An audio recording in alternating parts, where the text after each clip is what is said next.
Je vais vous poser une question. Si vous répondez bien, je vous laisse. Vous pouvez répéter la question? Quelle étrange question. Je suis. La télé en question.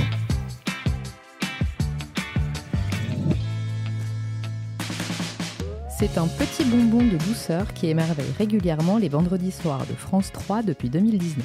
Pendant 2 heures, Faustine Bollaert offre aux 3 invités de chaque numéro de la boîte à secrets de nombreuses surprises musicales concoctées grâce à leurs proches. Des moments riches en émotions lancés à chaque fois que l'un des convives ouvre une mystérieuse boîte disposée devant lui.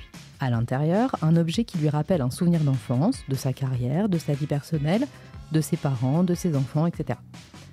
D'une simple photo à un vêtement, en passant par une peluche ou quelque chose illustrant un parfum, ces objets personnels et propres à chaque personnalité font le sel de l'émission. Mais comment sont-ils récupérés par la production ? Première partie du travail des 4 journalistes enquêteurs de l'émission qui ont 1 mois et demi pour monter le show, éplucher les biographies des invités et contacter leurs proches pour connaître les moindres détails de leur vie. C'est ainsi que seront déterminés les objets choisis pour l'émission. Avec une petite contrainte, la taille. Il faut que ça rentre dans la petite boîte. Quand on a un objet qui dépasse, on met un premier objet dans la petite boîte et Faustine montre ensuite un deuxième objet, nous explique Marlène Motto, productrice artistique de la boîte à secrets. Reste ensuite à les récupérer. Une mission confiée à un complice de la production, choisi évidemment dans l'entourage de la personnalité. Et ce n'est pas toujours facile, au contraire. Ce sont de vieux objets et ils ne savent plus où ils ont été rangés. Il faut qu'ils aillent dans les maisons de famille pour les récupérer, nous glisse la productrice.